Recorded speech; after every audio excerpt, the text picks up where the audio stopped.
Bonsoir et merci beaucoup pour votre présence.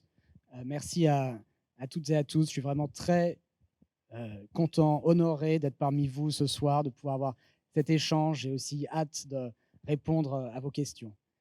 Je suis venu vous parler d'économie, bien sûr, mais aussi de justice et de démocratie.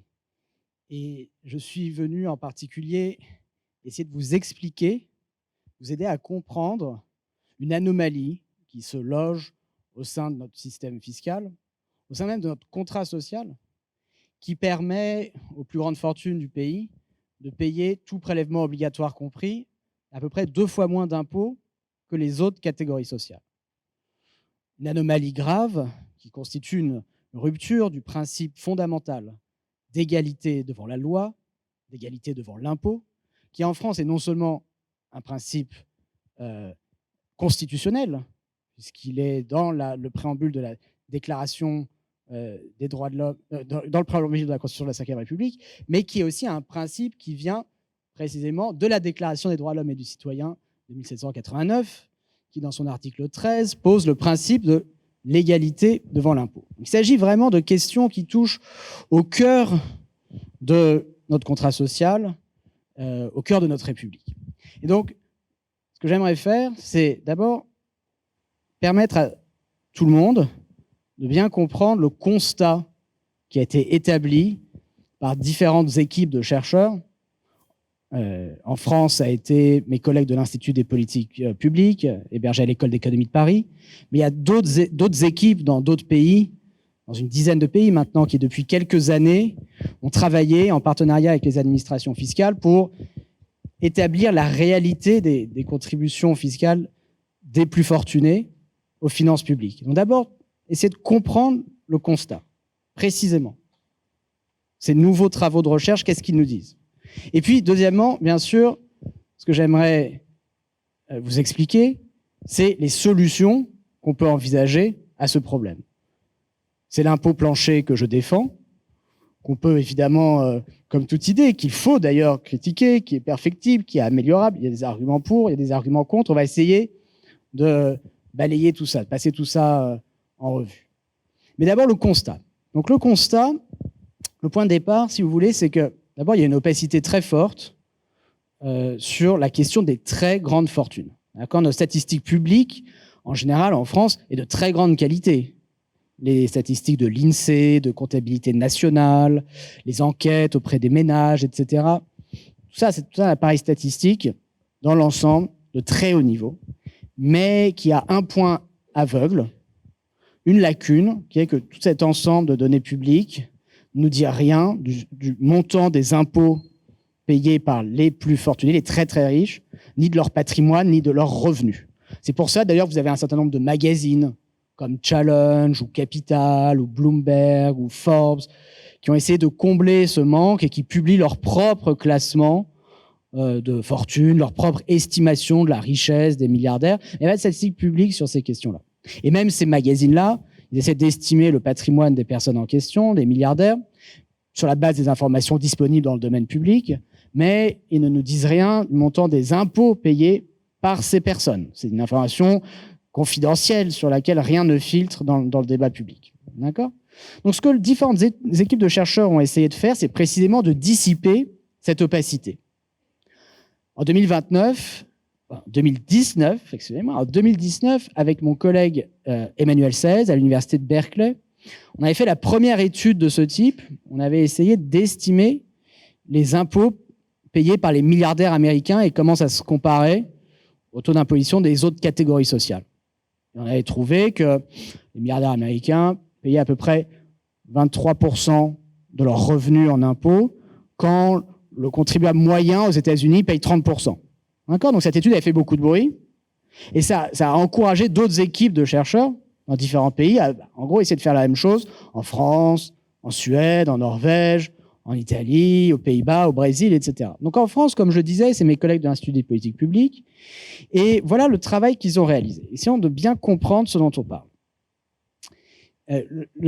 La question qu'on se pose, c'est une question très simple, d'apparence très simple, mais en réalité, si on veut y répondre rigoureusement, c'est en fait assez difficile.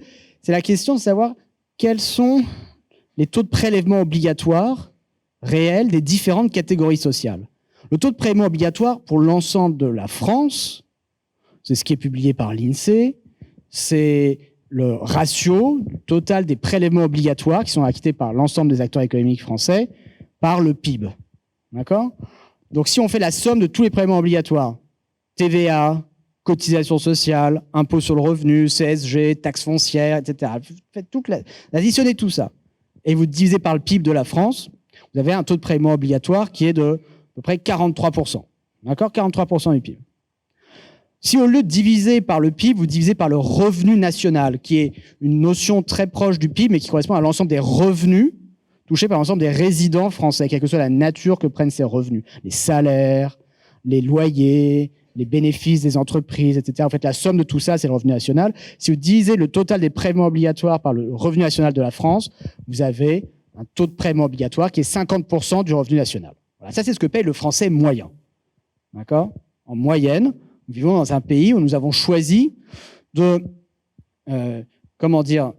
prélever la moitié des richesses qui sont créées chaque année pour ensuite les dépenser en dépenses d'éducation, de santé, d'infrastructures publiques, des transferts monétaires, des pensions de retraite, etc.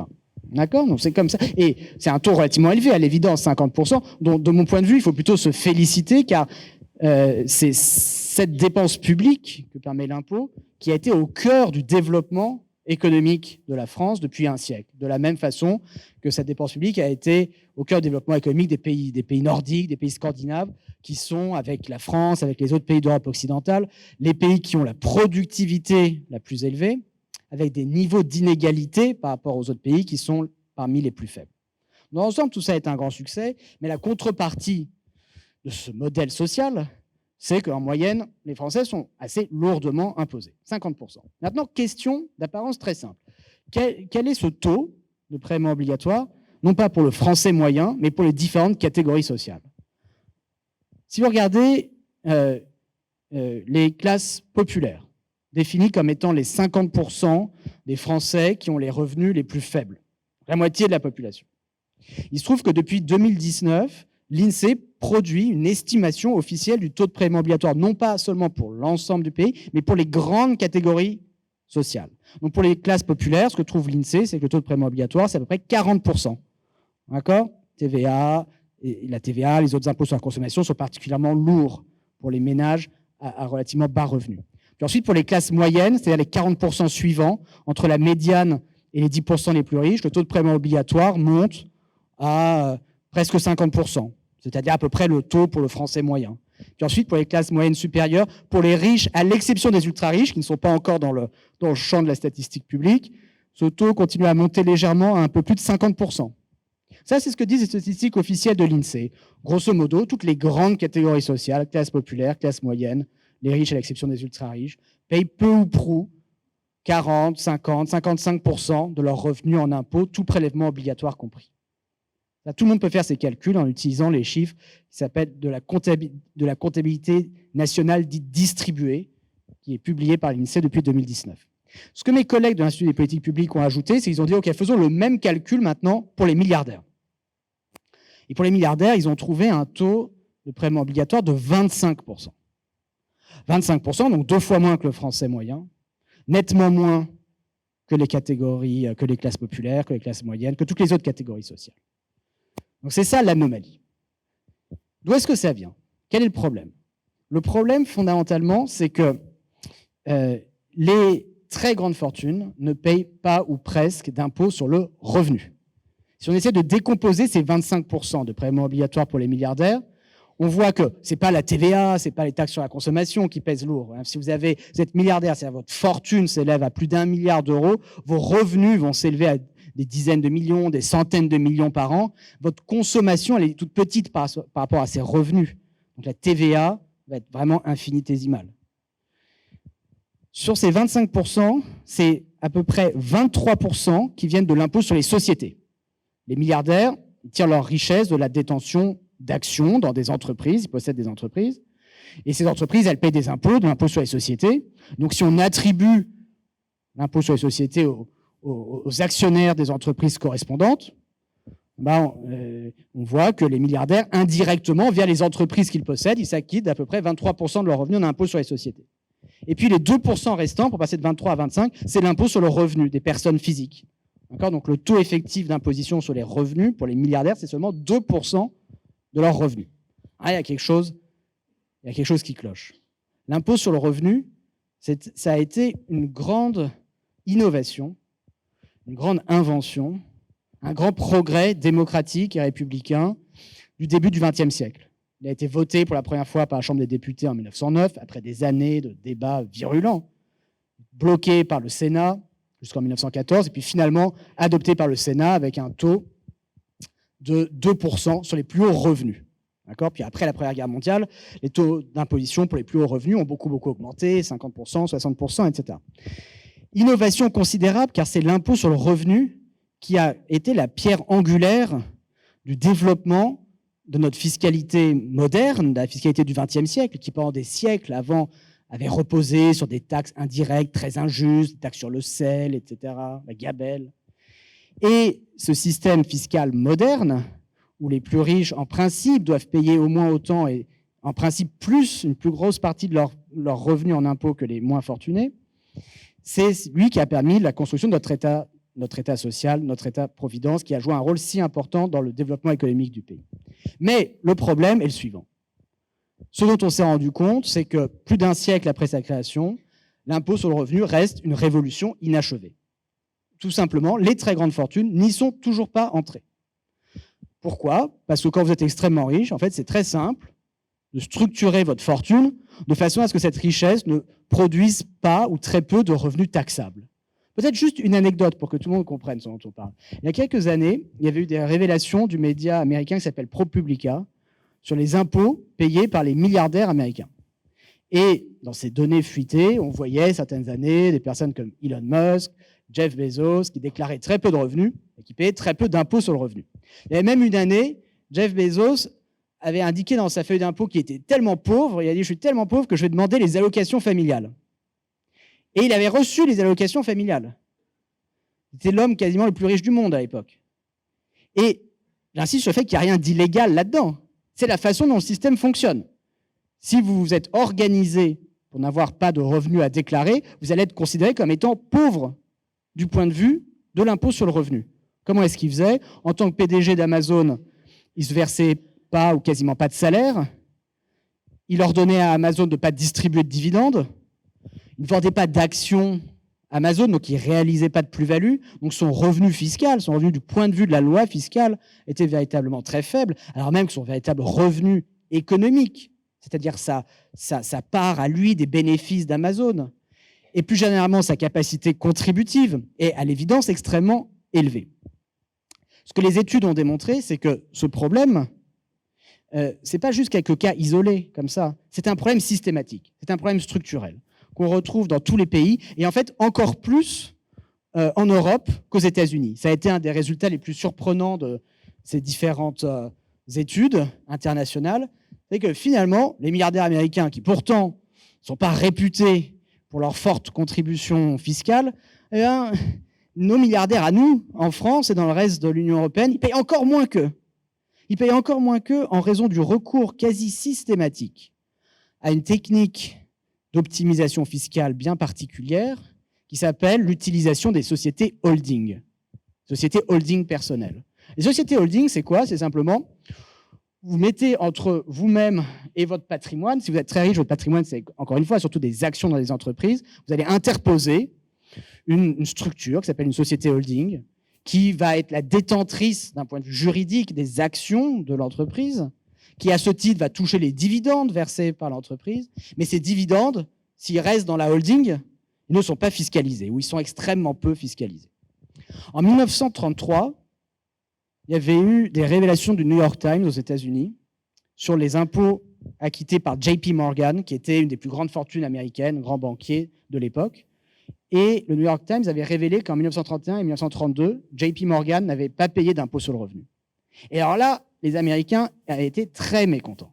C'était pendant le New Deal de Roosevelt, et l'idée que les milliardaires comme ça puissent ne pas payer d'impôt sur le revenu, et comment est-ce qu'ils faisaient ça ? Précisément en utilisant des sociétés holding. l'idée qu'on puisse contourner l'impôt sur le revenu avec des artifices juridiques de cette nature, ça les avait beaucoup fâchés. Et il y avait des auditions au Sénat, une enquête du ministère des Finances américain, et à l'issue de tout ça, en 1937, les États-Unis avaient dit « on ne va pas permettre cet abus. On va voter une loi qui va pénaliser très lourdement le recours aux sociétés holding personnelles. » Ce qui fait que depuis 1937, cette forme d'optimisation fiscale-là n'existe plus aux États-Unis. Et c'est pour ça que les milliardaires américains payent un petit peu plus. Alors certes, ils ont trouvé d'autres techniques d'optimisation fiscale, mais payent quand même un petit peu plus d'impôts que les milliardaires français. Les milliardaires français, c'est, en termes juste d'impôts sur le revenu, c'est 2% de leurs revenus. Les milliardaires américains, c'est plutôt de l'ordre de 9% de leurs revenus. C'est très peu dans les deux cas, mais enfin 9, c'est quand même plus que 2. Bref, voici ce que les différentes études, brièvement résumées, ont trouvé, cette anomalie systématique, qui est un problème d'abord, je l'ai mentionné, parce qu'il s'agit d'une violation grave du principe d'égalité devant la loi, mais qui est aussi un problème pour deux autres raisons. La première, c'est que cette anomalie a un coût qui est désormais très élevé pour nos finances publiques. C'est-à-dire, dans les années 90 ou encore au début des années 2000, certaines personnes pouvaient se dire « oui, ok, les milliardaires ne payent pas beaucoup, mais finalement, pourquoi s'en préoccuper? Il y en a tellement peu, les masses en jeu ne sont pas très significatives, et donc ce n'est pas un sujet. » On pouvait à la rigueur tenir ce discours il y a 30 ans. Mais qu'est-ce qui s'est passé depuis 30 ans?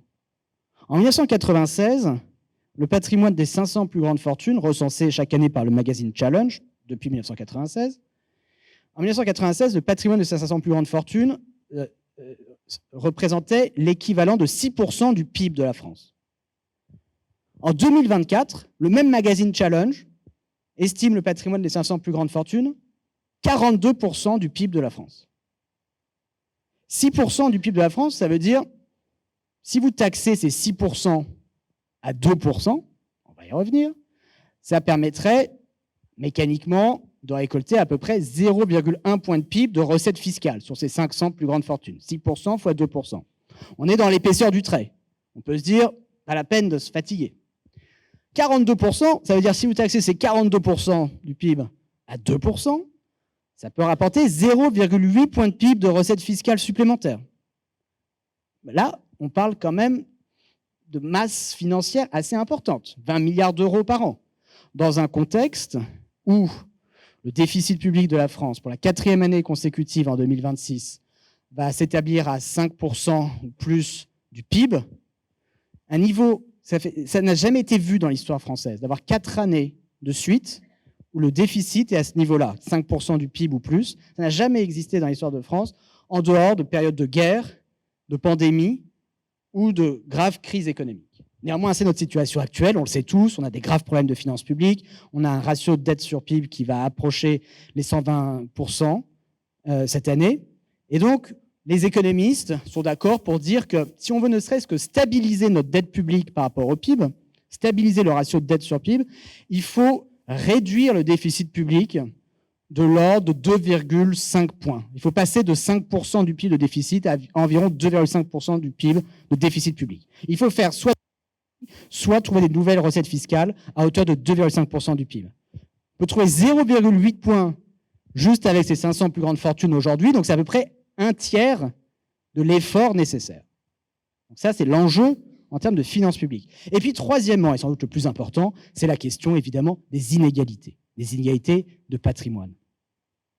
Car la conséquence concrète qu'a le privilège fiscal, la conséquence concrète du privilège fiscal des milliardaires, c'est que vous et moi, tous les Françaises, les Français, si on veut épargner de l'argent, on doit d'abord payer nos impôts. D'accord ? On peut avoir des revenus, et puis on paye des impôts, puis on consomme, et puis avec ce qui reste, après avoir payé nos impôts, après avoir consommé, on peut éventuellement épargner et accroître comme ça notre patrimoine, si on en a. Pour les milliardaires, ça ne fonctionne pas comme ça. Pour les milliardaires, eux, ils peuvent épargner quasiment tous leurs revenus. D'abord parce que leur consommation est très faible par rapport à leurs revenus, mais ensuite, surtout parce qu'on ne leur demande pas de payer d'impôts sur le revenu. Donc, ils peuvent épargner tous leurs revenus, leurs milliards de dividendes, en franchise d'impôts. Ça veut dire plus vous êtes riche, quand vous êtes extrêmement riche, et bien plus c'est facile d'accumuler encore plus de richesses. Et un effet boule de neige comme ça, qui a été central dans l'explosion de la richesse des milliardaires. C'est une des raisons essentielles pour lesquelles on est passé de 6% du PIB à 42% du PIB. Et pourquoi est-ce que c'est un problème, cette explosion de la richesse des milliardaires? C'est un problème démocratique. C'est un problème parce que dans toutes les sociétés démocratiques, il y a une tension fondamentale entre l'extrême richesse, la concentration des richesses d'un côté, et la possibilité même d'une démocratie fonctionnelle, d'un bon fonctionnement démocratique de l'autre côté. Tous les penseurs de la démocratie, depuis Aristote, qui en parlait déjà, ont écrit sur ce sujet, sur le fait que l'extrême richesse est toujours un extrême pouvoir.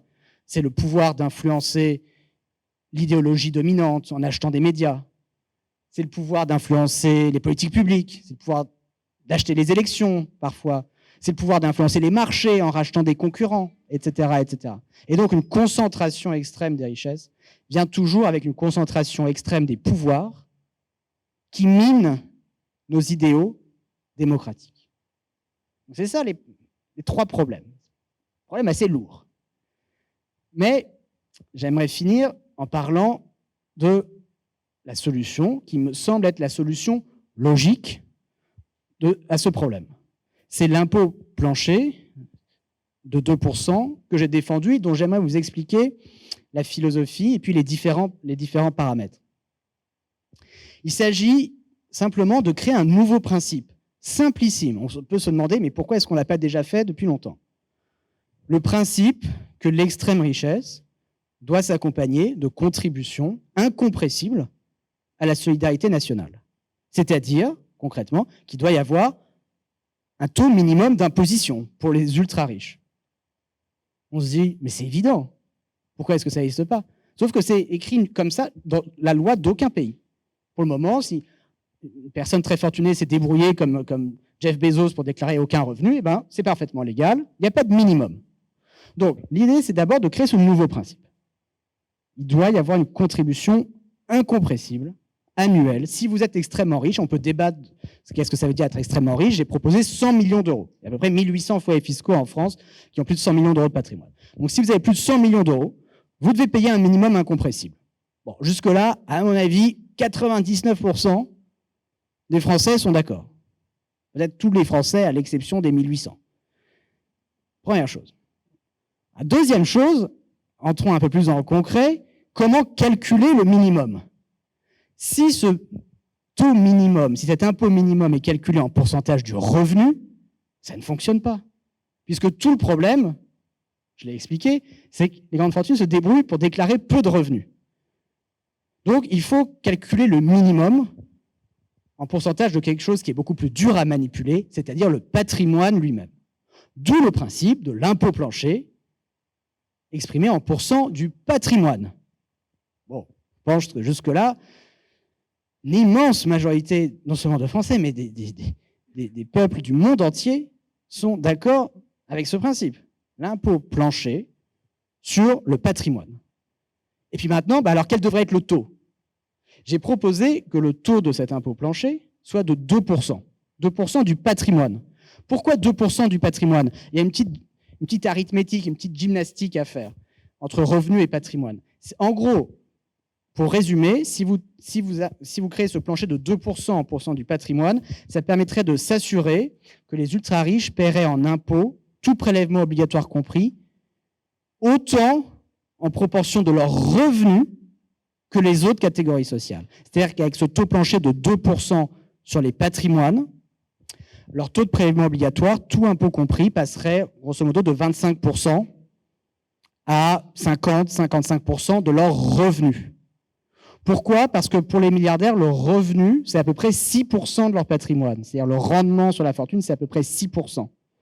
Donc 2% par rapport à 6%, un impôt de 2% sur le patrimoine, c'est en gros équivalent à un impôt d'un tiers de 33%, donc sur les revenus, qui viendrait s'ajouter au reste, ce qu'ils payent déjà, en impôt sur les sociétés, etc. Et comme c'est un impôt plancher, un impôt minimum, c'est pas quelque chose qui vient s'ajouter à tout le reste, on permet aux personnes concernées de déduire ce dont elles se sont déjà acquittées en impôt sur le revenu. C'est ça qui est important de comprendre. Le principe de l'impôt plancher, c'est non seulement c'est sur les gens extrêmement riches, mais c'est sur ceux parmi les ultra-riches qui aujourd'hui payent moins de 2% de leur fortune en impôt. Si quelqu'un paie un impôt sur le revenu déjà l'équivalent de 2% ou plus, cette personne n'est pas concernée. D'accord? C'est que les gens qui échappent à l'impôt qui seraient concernés. Donc c'est comme ça que le taux de 2% a été calculé. Florent l'a rappelé, ce travail part à la base d'un rapport qui m'avait été commandité par le gouvernement brésilien en 2024, qui avait la présidence du G20 à l'époque, et qui, dans le cadre de sa présidence du G20, voulait mettre à l'ordre du jour du G20 des nouvelles propositions en matière de coopération internationale, en particulier de coopération fiscale.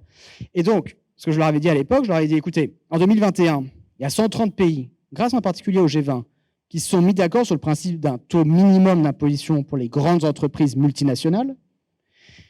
Un petit progrès, parce que c'est un taux faible, 15%, etc., mais enfin qui a le mérite d'exister. Et je pense donc qu'il faudrait faire la même chose pour les milliardaires. Et donc, je voulais mettre comme ça, les aider à mettre à l'ordre du jour une proposition qui puisse être viable dans une instance comme le G20, où il ne s'agit pas de faire la révolution fiscale. Il faut que les différents pays puissent se l'approprier. Et donc, il faut quelque chose qui, un peu par construction, ne va pas être dans un niveau d'ambition démesuré. 2%, c'est le taux c'est impossible de défendre moins, si on est logique, si on est consistant avec nos principes et nos valeurs fondamentales, qui sont au fondement de notre contrat social.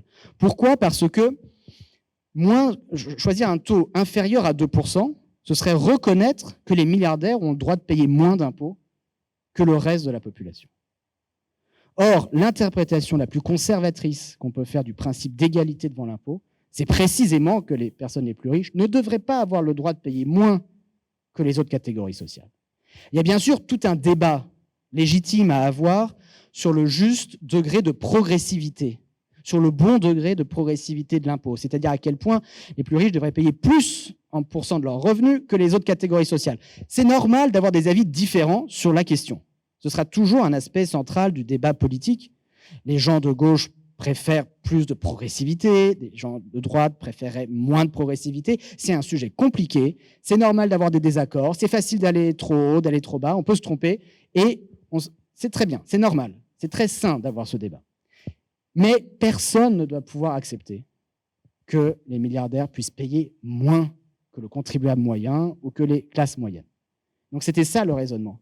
Et c'est l'impôt plancher de 2% qui permet de s'assurer que ce principe fondamental d'égalité devant l'impôt soit respecté. Moi, personnellement, je pense qu'il faudrait aller nettement au-dessus de 2%. Je vais être très clair là-dessus. C'est-à-dire qu'en 2019-2020, j'avais travaillé par exemple avec Bernie Sanders quand il se présentait pour être président des États-Unis sur son programme fiscal. Et lui, il défendait un impôt sur les hauts patrimoines qui allait jusqu'à 8% sur les fortunes de plus de 10 milliards de dollars. Je pense que ça a beaucoup de sens. Je pense en particulier, si on veut véritablement lutter contre la concentration des richesses, si on veut ne serait-ce que stabiliser, voire essayer de réduire la concentration des fortunes, c'est plutôt sur des taux de 6-8% qu'il faudrait aller. Parce que l'arithmétique est très simple. La fortune des milliardaires, elle a augmenté de 10% par an en moyenne depuis 4 décennies. La fortune du Français moyen de 4% par an. Vous voyez que si ces tendances se poursuivent, si on veut ne serait-ce que stabiliser les inégalités de patrimoine, il faut un taux d'imposition de 6% sur les milliardaires pour effacer cet écart de taux de croissance entre 4 et 10. 2%, ce n'est pas suffisant. 2%, ça ne va pas résoudre nos problèmes d'inégalité de patrimoine. Ça vient résoudre un autre problème, qui est un problème fondamental, qui est le problème d'inégalité devant l'impôt, qui est l'anomalie que je décrivais précédemment, qui est l'échec de l'impôt sur le revenu à bien imposer les très grandes fortunes. Et donc, cette proposition d'impôt plancher, c'est quoi simplement? C'est simplement finir la révolution, achever la révolution qui a été la création de l'impôt sur le revenu, en y faisant enfin entrer les milliardaires qui, en réalité, n'y sont jamais entrés. Et évidemment, comme dans toutes les évolutions de cette nature, c'est une proposition qui suscite des résistances. Les personnes concernées ont fait comprendre qu'elles n'approuvaient pas la proposition, qu'elles trouvaient que c'était une mauvaise idée. De leur point de vue, effectivement, Bien sûr, je comprends leur raisonnement. La situation actuelle est tout à fait confortable. Elles peuvent accumuler de grandes fortunes sans que la puissance publique ne s'exerce. Dans une espèce de société parallèle, leur propre bulle à eux. L'autorité publique ne s'applique pas aux très grandes fortunes. Il y a de fait une loi différente pour les ultra-riches et pour le reste de la population. C'est très pratique. Mais ce n'est pas vraiment acceptable au regard de nos principes fondamentaux d'égalité devant la loi. Et donc, il y a des résistances, bien sûr, mais comme dans tous les combats de cette nature, c'est un combat qui va mettre un peu de temps. Et moi, je suis profondément convaincu non seulement du pouvoir des idées, mais surtout du pouvoir des forces démocratiques qui l'ont emporté par le passé quand il s'agissait de créer l'impôt progressif sur le revenu et qui finiront par l'emporter au XXIe siècle. Et c'est pour ça que je suis aussi très confiant dans le fait que nous finirons par voir cet impôt plancher sur les grandes fortunes. Je vous remercie beaucoup.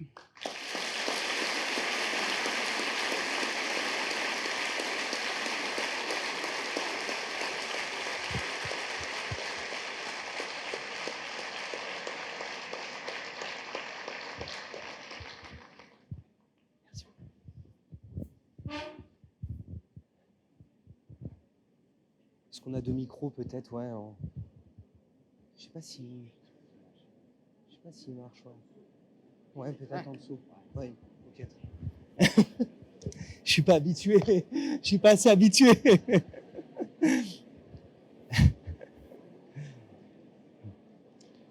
Merci Gabriel pour ces propos extrêmement intéressants. Je vais avoir quelques petites questions qui sont des réflexions peut-être plus d'un juriste, donc tu me pardonneras si au niveau de l'économie je ne tiens pas la route. Je vais faire mon maximum.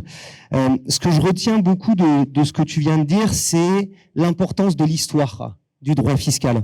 À plusieurs reprises, tu parles de ce qui s'est passé aux États-Unis, peut-être même parfois en France. Et je suis d'accord avec toi, je trouve que l'histoire, dans la construction des systèmes fiscaux, peut éclairer ce qui est en train de se passer. Juste pour donner un exemple et ouvrir un petit peu le débat, on n'a jamais connu une situation aussi catastrophique depuis la Seconde Guerre mondiale, au niveau de nos finances publiques. Et il s'est passé quelque chose quand même d'assez incroyable en 1945, c'est qu'on a adopté deux contributions. Une contribution sur le patrimoine et une contribution sur l'enrichissement. Et cette contribution sur l'enrichissement, elle était de 100% à partir d'un certain seuil, et sur le patrimoine, elle était de 20% à partir de quelques millions de francs. De sorte que le plus riche des Rothschild avait acquitté plus de 15% de son patrimoine aux sorties de la guerre. Et donc ça permet d'éclairer effectivement, et on pourrait raisonner par analogie. Mais moi, là où je suis quand même un petit peu inquiet, c'est quand on regarde ce qui se passe dans le monde entier, avec un protectionnisme fiscal qui revient notamment chez les États-Unis, avec, on sait, un Donald Trump qui ne joue plus le jeu de la coopération fiscale au niveau de l'OCDE. Alors, est-ce que pour toi, est-ce que c'est le bon moment maintenant d'agir unilatéralement en France, quand on voit que, on va y revenir, mais que le pilier 2 OCDE, donc qui est le taux minimum d'imposition à 15%, se délite parce que ni les Chinois, ni les Indiens, ni les Américains ne sont prêts à jouer le jeu. Est-ce que c'est de la France que doit venir cette forme de révolution fiscale ? Tout à fait. J'espère qu'elle viendra de la France. Et sinon, elle viendra d'un autre pays, parce que c'est toujours comme ça que ça se fait. En pratique, ces évolutions, c'est pas que tous les pays se mettent d'accord sur, par exemple, le principe de créer un impôt progressif sur leurs revenus. Ça ne s'est pas passé comme ça. La façon dont ça se passe, historiquement, c'est qu'il y a d'abord un pays, un groupe de pays qui le font, et puis ensuite, ça devient la norme, ça devient la nouvelle chose à faire. Ça fait tache d'huile. C'est passé à la fin du 19e siècle, au début du 20e siècle, avec l'impôt sur le revenu. C'est ce qui s'est passé dans les années 50 avec la TVA, invention française. En 1954, la France est le premier pays à mettre en œuvre une TVA. Et puis là, tous les autres pays se disent « Oh, c'est génial, on va le faire ». Tous les pays adoptent une TVA, sauf les États-Unis. Et donc, je pense qu'il va se passer quelque chose de cette nature-là. Alors, la crainte, toujours, c'est, dans des approches unilatérales de cette nature, c'est la crainte de l'exil fiscal. Finalement, est-ce qu'on ne se tire pas une balle dans le pied ? Si on est les premiers comme ça à essayer de taxer nos milliardaires, ils vont tous partir à Dubaï, à Milan, et donc c'est une très mauvaise idée. la réponse, c'est une question sérieuse, enfin, je veux dire qu'il faut se poser, bien sûr, qu'on ne peut pas balayer comme ça. Et la meilleure réponse à cette crainte, c'est simplement de venir combattre l'exil fiscal. C'est-à-dire, l'exil fiscal, ce n'est pas une loi de la nature comme la gravité, c'est un choix de politique publique. On peut choisir de l'encourager, on peut choisir de le tolérer, on peut choisir de l'encourager, comme on peut choisir de le combattre. Donc très concrètement, comment est-ce qu'on peut le combattre, l'exil fiscal ? On pourrait dire que l'impôt plancher continuerait à s'appliquer après un éventuel exil pendant 5 ans, 10 ans, 15 ans, on peut discuter. Il y a 2 modèles aujourd'hui. Il faut que tout le monde comprenne bien ça, c'est vraiment au cœur, c'est vraiment le cœur du débat sur ces questions. Il y a le modèle américain de taxation qui est fondé sur la citoyenneté. C'est-à-dire, si vous avez la nationalité américaine, vous devez payer des impôts aux États-Unis où que vous viviez jusqu'au restant de vos jours. Donc, déménager en Suisse ne permet pas d'échapper au fisc américain. Vous devez envoyer une feuille d'impôt et payer comme si vous étiez résident aux États-Unis. Ça, c'est ce que font les États-Unis. C'est un peu extrême à certains points de vue. D'abord, ça s'applique à tout le monde, riches et pauvres. Ça s'applique aux gens qui ont la nationalité américaine, même s'ils ont vécu que 2 mois aux États-Unis. Par exemple, ils sont nés aux États-Unis, puis après leurs parents sont partis, et puis ils n'ont jamais remis les pieds aux États-Unis. Mais en principe, ils doivent continuer à payer jusqu'au restant de leur jour. Ça, c'est le cas américain. Ce que fait la France et ce que font tous les autres pays, c'est l'extrême inverse, qui est encore moins justifiable. C'est-à-dire qu'en France, ce qu'on dit, c'est si vous avez passé toute votre vie en France et vous êtes devenu milliardaire, et que maintenant vous partez vous installer en Suisse, et bien voilà, c'est terminé. Au 1er janvier de l'année prochaine, vous n'avez plus rien à payer en France. Mais ça, c'est absurde. Parce que si vous êtes devenu milliardaire en France, c'est quand même en grande partie un succès collectif. La création de richesse, c'est une création collective. On vit dans des pays où la puissance publique prélève 50% de tous les revenus pour financer des infrastructures, des écoles, des hôpitaux, etc. Donc à l'évidence, vous n'êtes pas construit tout seul. Sans compter sur le fait que vous avez bénéficié du savoir accumulé depuis des siècles, des millénaires par l'ensemble de l'humanité. Donc, il n'y a pas de droit, une fois devenu milliardaire, à s'extraire de la société et à dire, voilà, je me suis fait mes milliards à moi tout seul et je n'ai aucune obligation vis-à-vis du reste de l'humanité. Ça n'existe pas. Vous devez continuer à payer des impôts. Si votre nouveau pays choisit de ne pas vous taxer, c'est son droit. Mais dans ce cas-là, la France, le pays où vous avez construit votre richesse, bâti votre richesse, doit venir vous imposer, doit venir collecter les taxes que votre nouveau pays choisit de ne pas percevoir. Donc ça, c'est le principe du bouclier anti-exil que j'ai proposé, qui était d'ailleurs inclus dans la proposition de loi d'impôt plancher de 2% qui a été adoptée par l'Assemblée nationale en février 2025. Et c'est très important, parce que c'est ça qui va nous permettre de sortir de l'idéologie de la concurrence internationale, et en particulier de la concurrence fiscale, érigée en une espèce de loi de la nature qui, soi-disant, nous empêcherait de mettre en conformité nos lois fiscales avec nos principes fondamentaux. Mais non, cette contrainte n'existe pas. C'est un choix qu'on fait, et on peut faire d'autres choix, comme celui que je viens de décrire. Pour te répondre sur ça, je pense aussi que à l'égard de cette catégorie de contribuables très particuliers, je pense que le risque d'exil fiscal est assez faible parce qu'il y a aussi un risque réputationnel à l'égard de ces personnes qui ont... Je vois mal un Bernard Arnault quitter la France, alors même si on lui fait un peu de l'œil quand même, hein, je sais, outre-Atlantique, mais je sais pas, je pense peut-être que le risque réputationnel est un peu important. Bon, ça peut se discuter, mais il y a quand même quelque chose, et je mets ma casquette de juriste, je suis 100 fois d'accord avec ce que tu dis. Le principe du bouclier fiscal est extrêmement important. Mais malheureusement, ce n'est quand même pas le monde que l'Union européenne veut. Je trouve que l'Union européenne, avec la promotion de la liberté d'établissement, laisse tout le monde aller et venir sans aucune difficulté dès lors que l'exil fiscal n'est pas fictif, on dit en fiscalité. Et moi, je trouve que l'un des problèmes dans tout ça, c'est l'Union européenne, dans la lutte contre l'évasion fiscale. Alors, on peut dire qu'il y a effectivement des listes de paradis fiscaux, les listes grises, les listes noires, et qu'il y a quand même une action.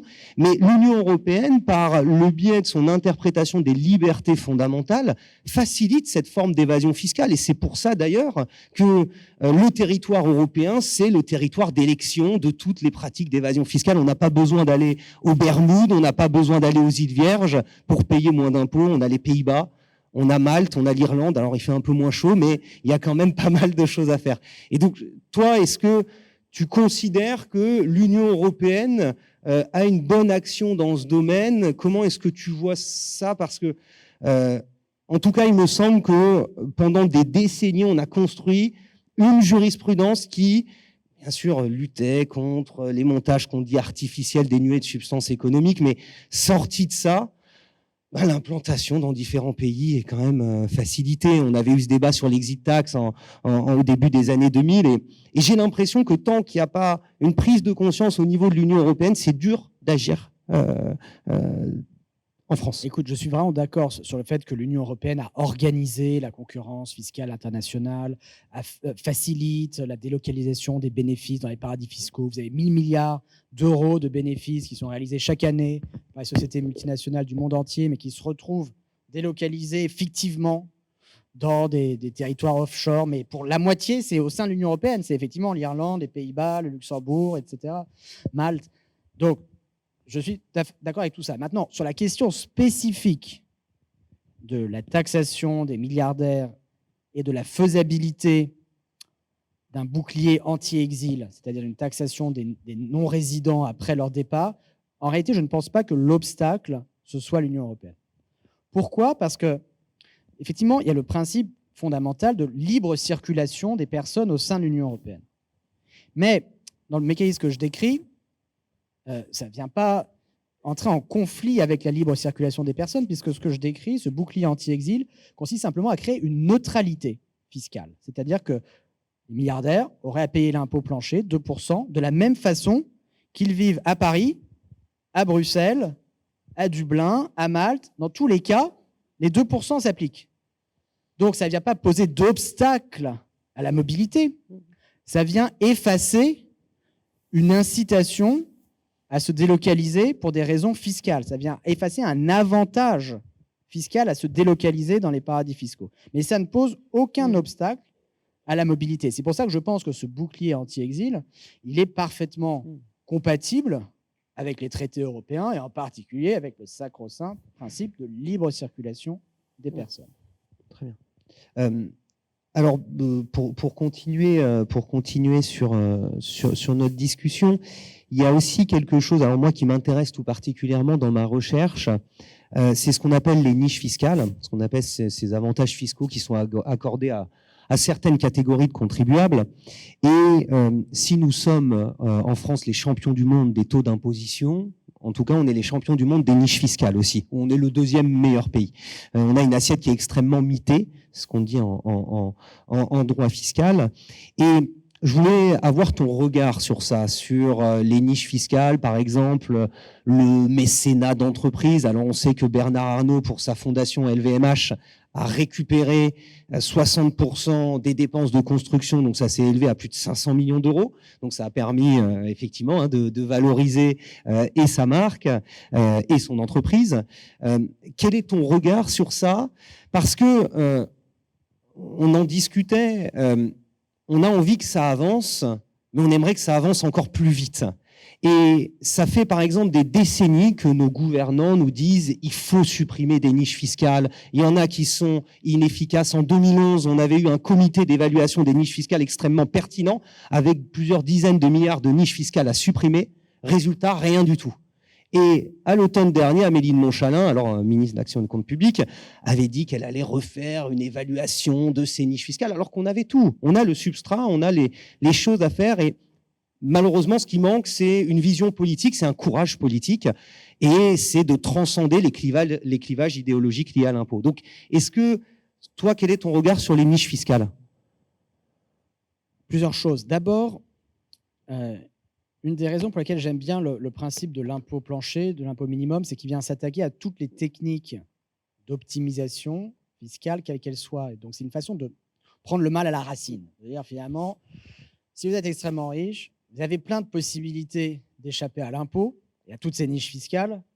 Mais il y a les trusts, les fondations, les holdings, etc., etc. Et le principe de l'impôt plancher, c'est que quoi que vous ayez fait, à la fin des fins, vous allez devoir payer un minimum.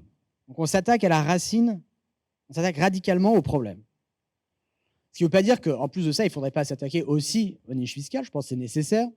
Il y a eu des petits progrès qui ont été réalisés. Par exemple, maintenant, il y a un plafonnement, depuis un peu plus d'une dizaine d'années, un plafonnement global des niches fiscales pour les ménages à 10 000 € par an, avec un gros problème, une grosse limite, c'est que certaines des niches fiscales ne sont pas incluses dans ce plafonnement, et en particulier la défiscalisation des dons, y compris des dons aux partis politiques, ce qui est vraiment quelque chose de très difficilement justifiable, parce que ça revient à poser le principe que la puissance publique subventionne les préférences politiques des personnes à haut revenu, plus que les préférences politiques des personnes à bas revenus. Vous pouvez défiscaliser sans plafond 66% des dons que vous faites, y compris des dons aux partis politiques.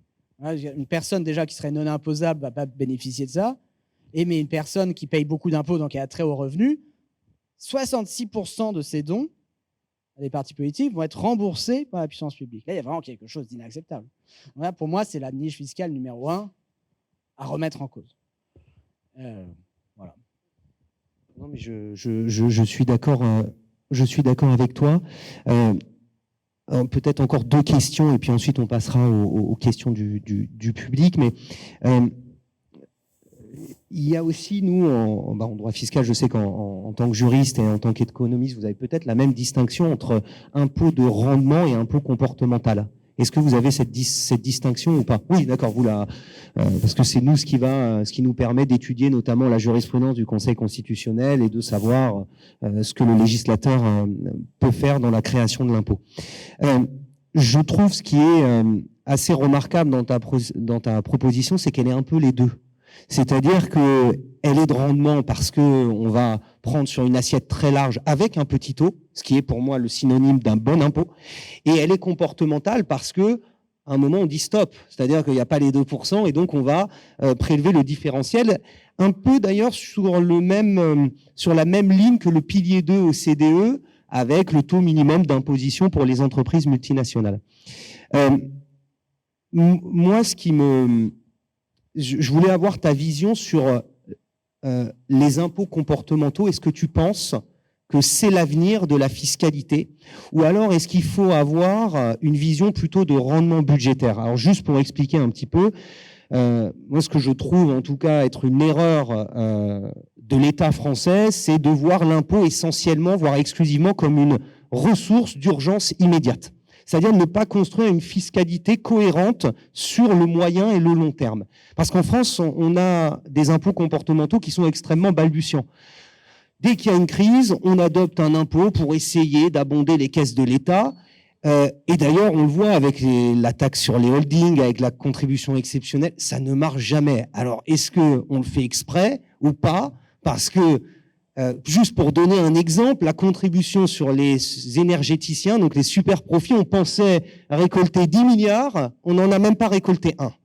Donc, alors, est-ce que c'est les services de Bercy qui sont mauvais ou alors ce sont les prévisions des économistes qui ne sont pas bonnes?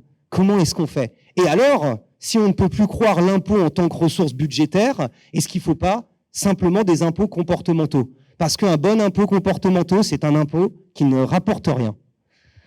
Je pense que dans ce cas-là, c'est comportemental. C'est ni les services de Bercy, ni les prévisionnistes qui sont à mettre en cause, c'est plutôt les entreprises concernées. Donc, l'exemple le plus frappant, c'est effectivement ce qui s'est passé en 2022, au moment de l'invasion de l'Ukraine, quand les prix du gaz, du pétrole, etc., ont fortement augmenté et que les sociétés extractives ont fait des super profits. La Commission européenne a dit, bon, il faudrait créer une taxe sur les super profits, pudiquement appelée contribution de solidarité, à un taux de 33%, très bien. Et donc, la France l'a mise en œuvre, avec une mise en œuvre vraiment à minima, puisque quasiment toutes les activités en fait, pétrolières, gazières ont été exclues. Ce qui fait que, à la fin des fins, cette taxe sur les super profits, j'en parle évidemment compte tenu de l'actualité, parce que c'est à l'évidence un sujet qu'il faut rouvrir très urgemment. Cette taxe sur les super profits qui aurait pu rapporter 3 milliards, c'est les économistes qui avaient estimé ça, je pense que leur prévision était tout à fait défendable, n'a rapporté que 69 millions. 40 fois moins. Alors, comment est-ce que c'est possible? Je ne sais pas, c'est pas que les économistes se sont trompés. C'est que, d'abord, la loi avait été très mal écrite, et pas par hasard, pour permettre, pour l'essentiel, à Total, aux autres énergéticiens d'y échapper. Et surtout parce que la façon dont on a essayé de taxer les super profits en 2022, c'est en disant on va regarder les super profits qui sont enregistrés en France. Mais les super profits qui sont réalisés par les multinationales dans d'autres pays, on va faire comme s'ils n'existaient pas. Bon, bah, ça commence mal, parce que si on procède comme ça, évidemment, ce que vont faire les multinationales, elles vont dire ah bah, on n'a pas fait de super profit en France, mais cette année-là, c'est incroyable, quelle coïncidence, mais on a fait beaucoup de super profits aux Bermudes. Et voilà, donc on paye très peu en France et on doit payer beaucoup aux Bermudes où le taux d'imposition est assez modéré, 0%. Et donc, si vous voulez, c'est ça le problème fondamental. Donc, il faut tirer les leçons de cet échec pour ne pas le répéter là en 2026. Et on a besoin d'une taxe sur les super profits. Simplement, il faut taxer les super profits mondiaux. Parce que ça, c'est très difficile à manipuler. Bonne chance pour prétendre avoir fait des super profits sur Mars. Ça va être compliqué. Je partage complètement ton avis. Peut-être une dernière question avant de laisser la parole au public, qui est, moi, un point vraiment qui m'interroge et qui me hante même depuis quelque temps. Alors, je suis 100 fois d'accord avec ce que tu dis sur le fait que ta proposition va permettre la restauration de l'égalité interindividuelle entre les individus. Mais lorsqu'on élargit la focale et qu'on passe à la justice entre États, donc on parle de la répartition des droits d'imposition entre les États, il y a quand même des circonstances où je me dis, est-ce que c'est juste que l'État français récolte le pactole? Je prends l'exemple de Total, qui est avec une résidence donc française. Selon ta taxe, l'État français va tout récolter, va tout recouvrer en termes d'imposition. Mais pourtant, on sait que Total fait des profits dans l'ensemble des États par des processus d'extraction des ressources naturelles, et on sait très bien qu'il ne paye pas assez d'impôts ni en Afrique, ni en Amérique du Sud.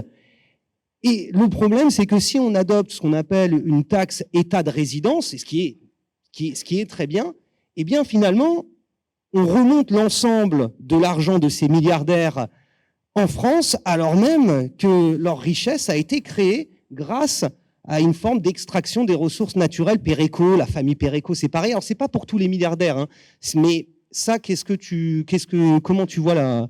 Alors, c'est une bonne question. Dans le cadre de la taxe sur les super profits, d'ailleurs, comme plus généralement pour l'impôt sur les bénéfices des entreprises, il me semble que la façon la plus cohérente de procéder, c'est pas tellement que c'est la France qui rafle tout, c'est-à-dire le pays de résidence où se trouve le siège social, mais il faut que la France collecte ce que les autres pays n'ont pas collecté. C'est-à-dire que fondamentalement, ce qu'il faut créer, ce qui reste à créer encore dans nos systèmes fiscaux, c'est un rôle de collecteur fiscal de dernier ressort. C'est-à-dire les entreprises multinationales, elles ont des activités dans les pays producteurs, dans les pays de raffinage, les sociétés pétrolières, etc. Charge à ces États, c'est la logique habituelle de la taxation des bénéfices des entreprises, de collecter de l'impôt. Soit ils y arrivent, et dans ce cas-là, très bien, il n'y a rien de plus à payer en France, soit ils n'y arrivent pas ou ils choisissent de ne pas le faire parce qu'ils sont engagés dans une forme de concurrence fiscale, de course au moins 10 ans. Et dans ce cas-là, il faut qu'il y ait un garde-fou. Il faut qu'il y ait un État qui joue ce rôle de collecteur fiscal de dernier ressort, qui dit si vous n'avez pas payé là où vous avez vos activités, eh ben, vous allez devoir payer chez nous, là où vous avez votre siège social. Et donc, ça change toute la dynamique de la concurrence fiscale internationale, parce que là, ça enlèverait toute incitation aux États à donner des avantages fiscaux aux entreprises, parce que ces impôts qui seraient auxquels les entreprises pourraient échapper, finalement, c'est compensé par une imposition accrue dans le pays de siège social. Donc, c'est comme ça que je vois les choses. Il faut venir aider les différents pays du monde entier à collecter les impôts qui leur sont dus, et s'ils ne le font pas, eh ben, on va le faire nous-mêmes. Ouais, je suis tout à fait d'accord. Mais quand même ça, ça fait rire. Non, mais je suis d'accord avec ça. Mais quand même, il y a une chose, c'est que les pays africains, les pays d'Amérique du Sud sont assez démunis dans la lutte contre l'évasion fiscale. C'est différent de Singapour qui va tout faire pour amener du profit sur son territoire. Et est-ce qu'un système, voilà, là c'est le moment où je vais essayer de donner le fruit de ma recherche et savoir si tu es d'accord avec ça, est-ce qu'on devrait pas, est-ce que la justice fiscale mondiale, ça ne serait pas la France qui collecte et qui va ensuite redistribuer en fonction des lieux de création de richesse? Par exemple, s'il y a de l'extraction de richesse dans des États africains, on va leur donner une part d'impôt. Et est-ce que c'est pas intéressant même d'un point de vue géopolitique pour avoir ces États africains comme alliés quand on voit ce qui se passe au niveau des États-Unis et de la Chine, même d'avoir une vision un petit peu plus moyen et long terme pour avoir ces États avec nous. Parce que finalement, on a exactement le même trait qu'eux, les mêmes caractéristiques, c'est qu'on est des États de consommation maintenant. On est tous sur nos smartphones, on consomme les services numériques, mais en fait, c'est exactement comme les États américains. On a encore quelques champions, mais tout ça, malheureusement, ça se tarit un petit peu. C'est une très bonne. C'est la question très complexe de la réforme de la fiscalité internationale et comment aboutir à une répartition plus juste des assiettes fiscales entre pays. Les règles qui régissent tout ça ont été inventées dans les années 20.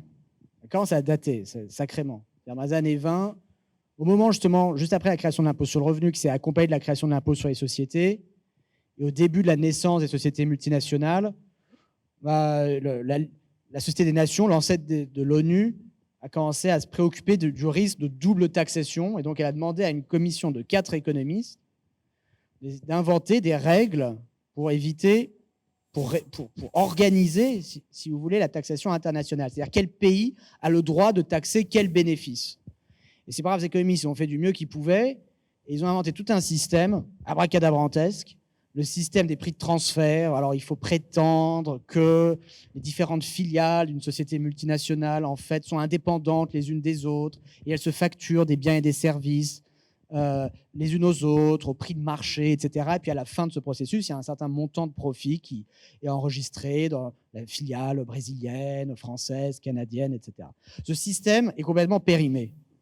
Il faut le remplacer, c'est compris depuis assez longtemps. Évidemment, c'est plus facile à dire qu'à faire, par un système où on ventile les bénéfices des entreprises multinationales en utilisant des clés de répartition difficilement manipulables. Et alors, selon la clé de répartition qu'on utilise, on peut aboutir à des allocations très différentes des assiettes fiscales d'un pays à un autre. Donc, par exemple, si on va faire une allocation qui est proportionnelle au stock de capital, alors ça va beaucoup favoriser les pays riches où il y a beaucoup de capital. Si on fait une allocation, une ventilation qui est proportionnelle au montant du chiffre d'affaires, ça va aussi favoriser les pays où voilà, les gens ont des revenus relativement élevés. Mais on pourrait ventiler les bénéfices proportionnellement à la population, par exemple. Alors là, tout d'un coup, il y aurait beaucoup plus de profits qui seraient alloués aux pays en développement et qui donc seraient taxables en Inde, au Brésil, en Afrique du Sud, etc. Ça, c'est un débat qui ne fait que commencer. L'ONU commence à s'en saisir puisqu'elle a acté le principe d'une convention internationale en matière fiscale qui pourrait à terme déboucher sur l'équivalent d'un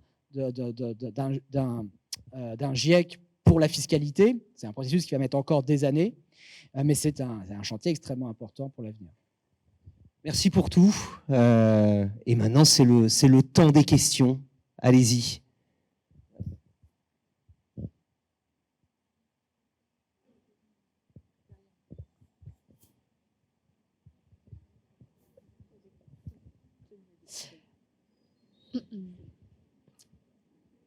Donc, moi, j'avais une question. C'était, en fait, on comprend bien le constat duquel vous partez, le problème que ça pose et votre solution. Et du coup, je pense qu'on est beaucoup à être d'accord. Elle a trouvé presque sans faille. Enfin, présenté comme ça, c'est presque simple, c'est clair. Et, mais du coup, ma question toute simple, c'est pourquoi c'est pas encore adopté? Quels sont les arguments qui vous contredisent et qu'est-ce que vous y répondez?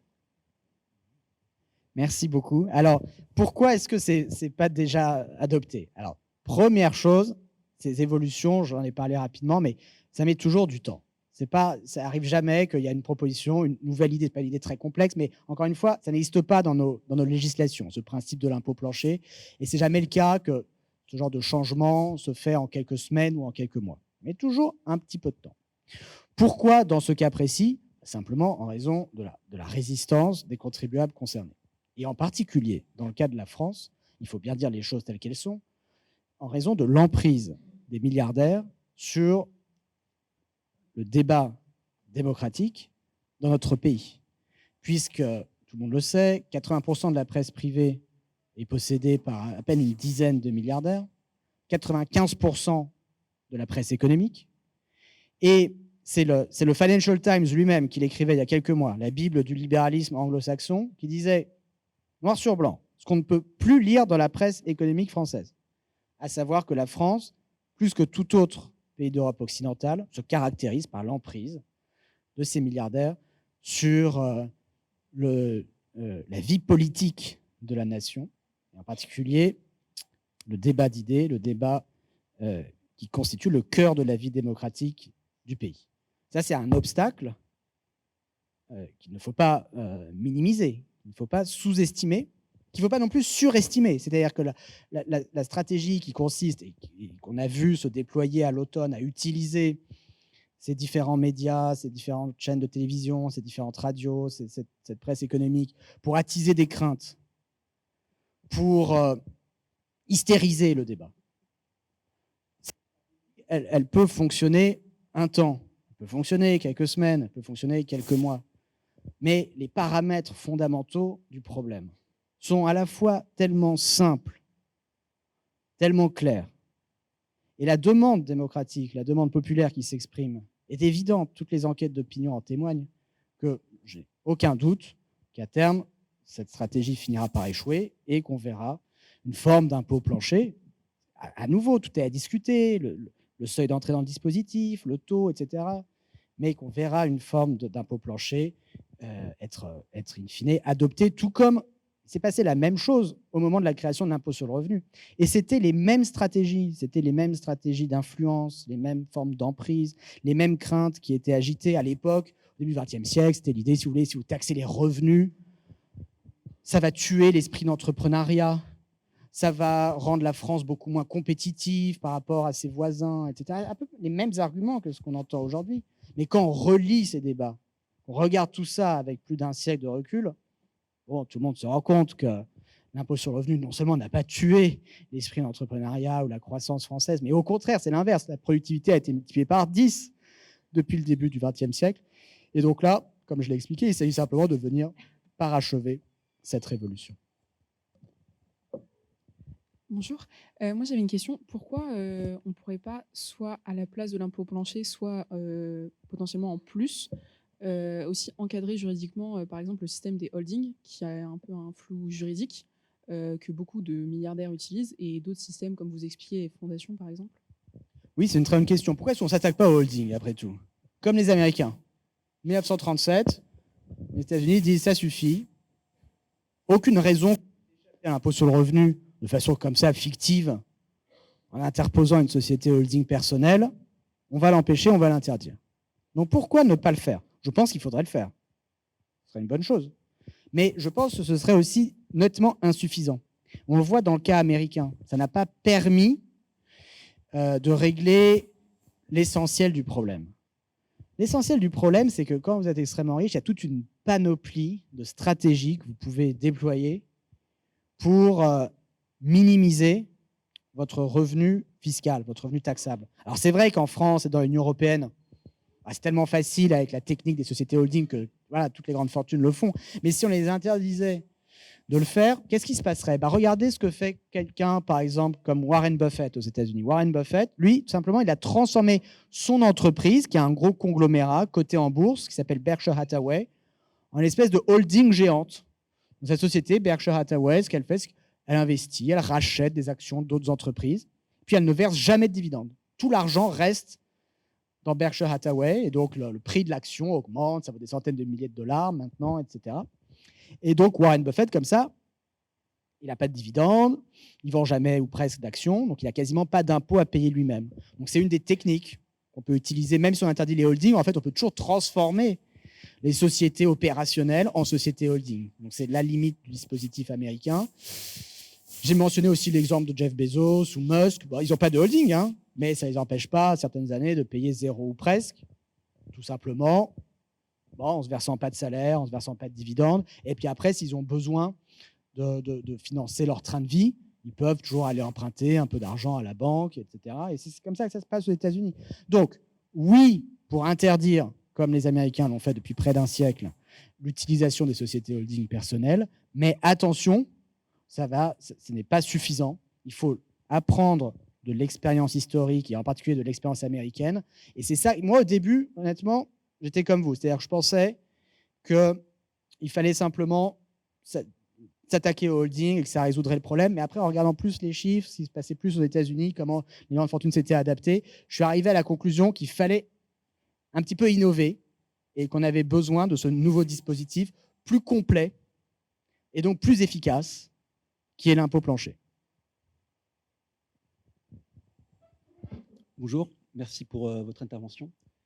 Vous avez justifié une taxe à 2% sur le patrimoine par un taux réel de rendement du patrimoine de 6%.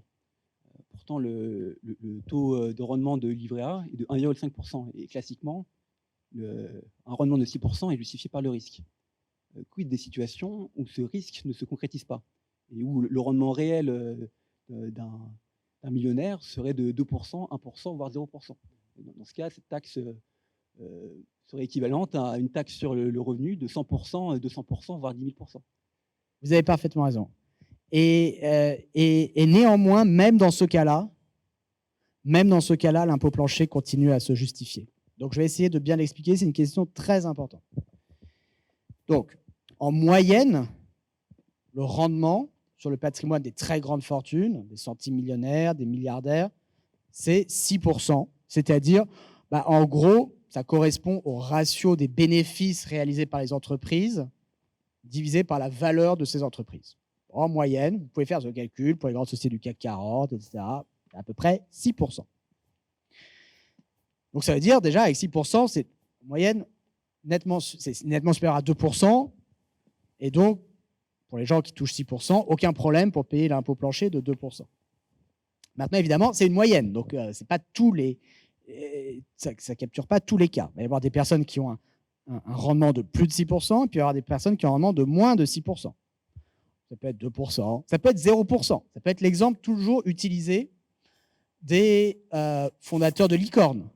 On crée une entreprise, elle a un succès incroyable, elle est extrêmement valorisée, mais elle ne fait pas encore de profit.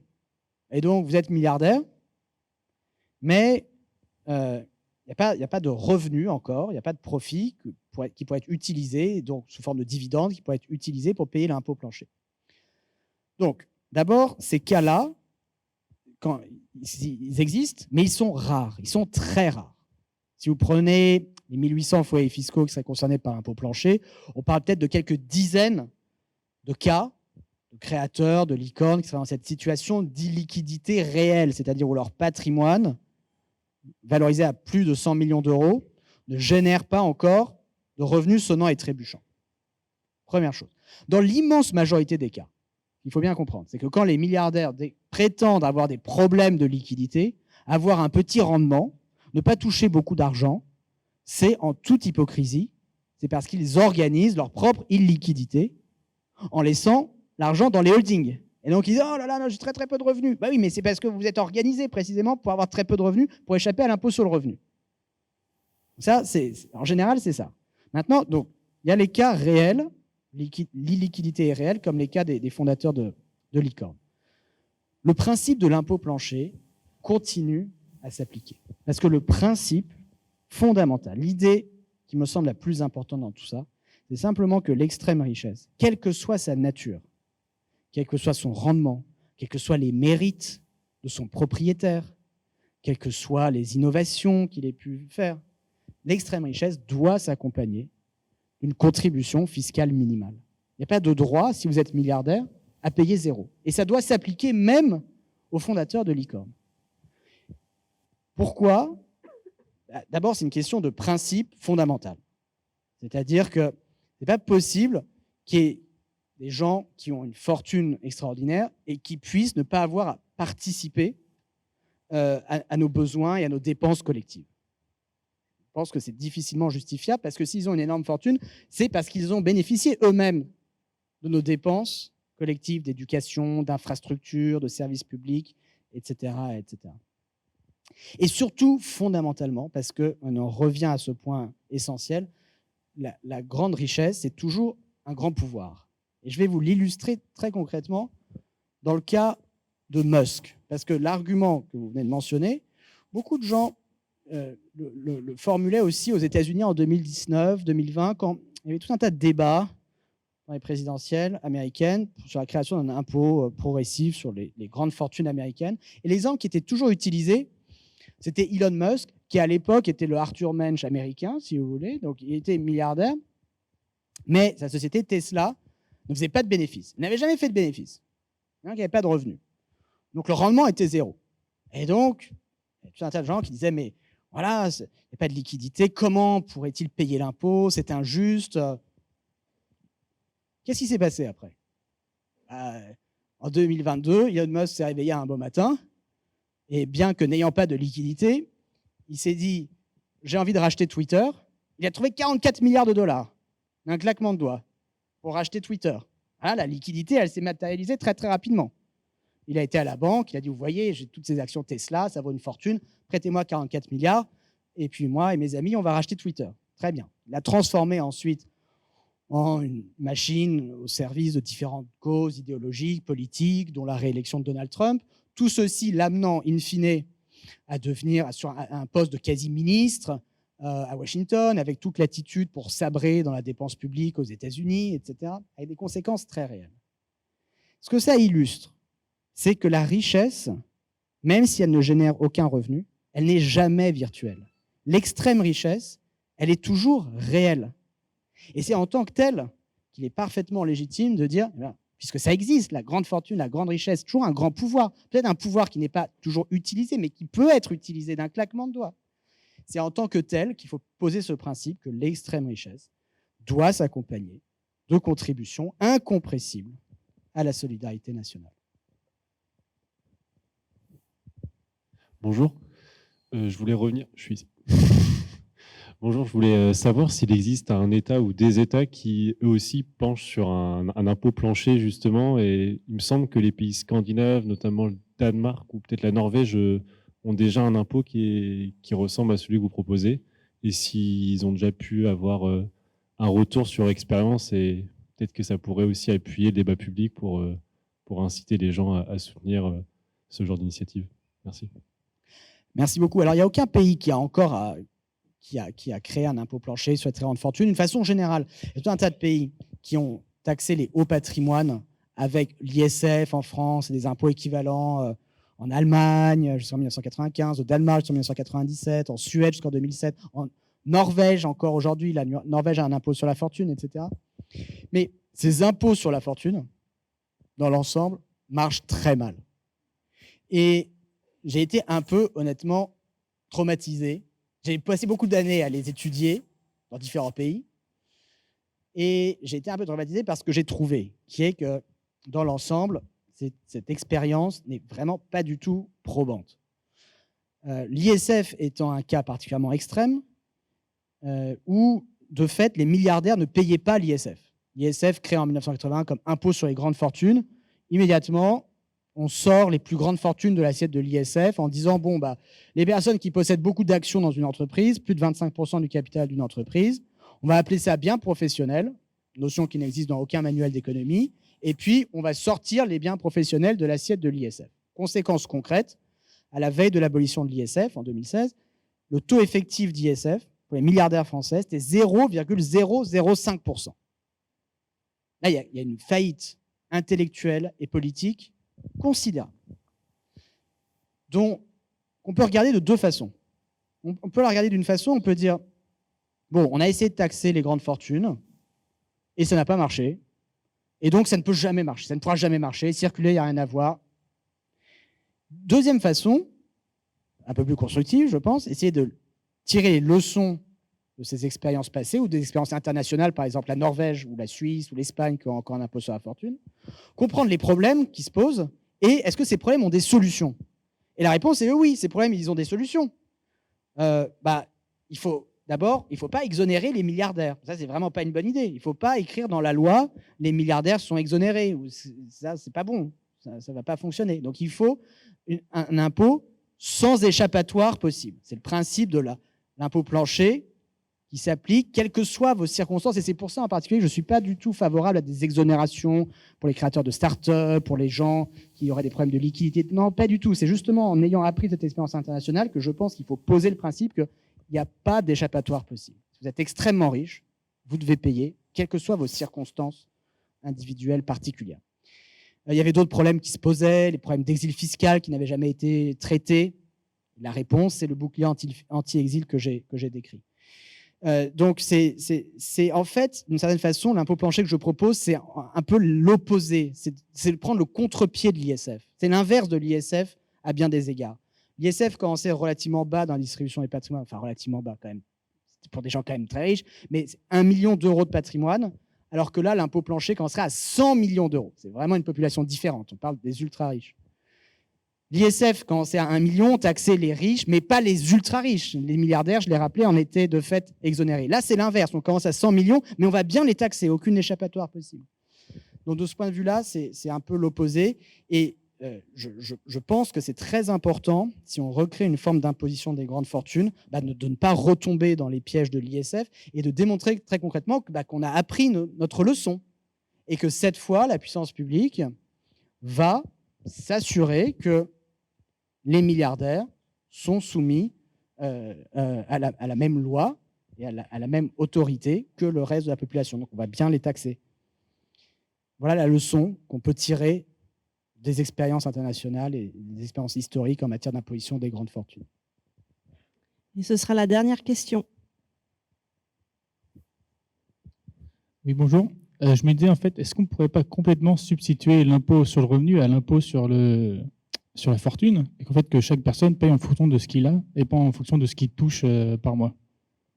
Ah, très bonne question. C'est la proposition, supprimer l'impôt sur le revenu et le remplacer uniquement par un impôt sur la fortune. Proposition qui avait été formulée par l'économiste Maurice Allais, notre premier prix Nobel d'économie français, dans un ouvrage dans les années 60, qui s'appelait L'impôt sur le capital, où justement, c'était son idée. Il disait, bon, allez, l'impôt sur le revenu, c'est mauvais, ça vient décourager l'effort, remplaçons tout ça par un impôt sur le capital, qui va forcer les gens. Il ne le pensait pas pour des raisons de justice ou d'égalité, etc., mais juste du strict point de vue de l'efficacité économique qui l'intéressait, lui. C'était, si on taxe le capital, ça va forcer les personnes à faire un usage productif de leur fortune, etc. Et donc, il pensait que cette réforme fiscale-là allait avoir des vertus en termes de croissance, etc., pour la France. C'est un argument qu'on peut entendre. Je pense qu'il ne faut pas non plus complètement exagérer, qui aurait aussi le problème, si vous voulez, le problème fondamental avec ce type de réforme fiscale, c'est que vous venez encourager très fortement la consommation. Parce que voilà, les personnes qui ont des hauts revenus et qui choisiraient de tout consommer, avec une consommation extravagante, ces personnes-là n'auraient pas d'impôt à payer. Ça semble un petit peu difficile à justifier. C'est pour ça que dans le système fiscal idéal, il y a 3 piliers. Il y a l'impôt progressif sur le revenu, pilier essentiel. Il y a le deuxième pilier qui est une forme d'imposition du patrimoine pour venir complémenter l'impôt sur le revenu. C'est la proposition d'impôt plancher, parce que l'impôt sur le revenu ne suffit pas pour les très riches. Et puis, il y a bien sûr l'impôt progressif sur les successions pour les raisons méritocratiques qui nous sont chères. Mais chacun de ces piliers est nécessaire. Et on a besoin des 3. Encore une question ou non, c'est fini? Dernière question.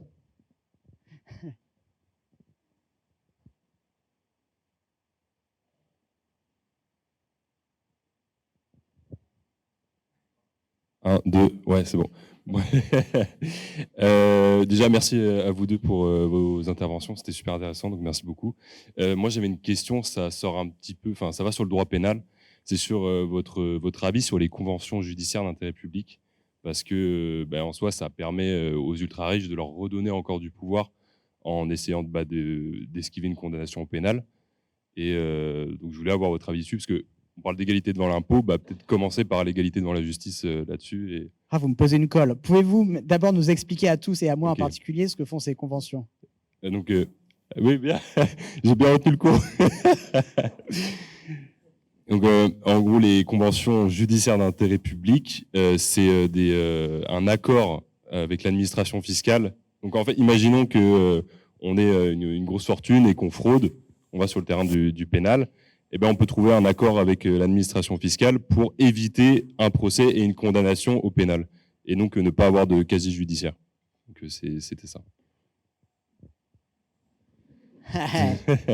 Alors là, je vais devoir botter en touche parce que on sort un peu de mes, Oui, ça de mes sort, compétences de modeste économiste. Je pense, j'ai essayé de parler, si vous voulez,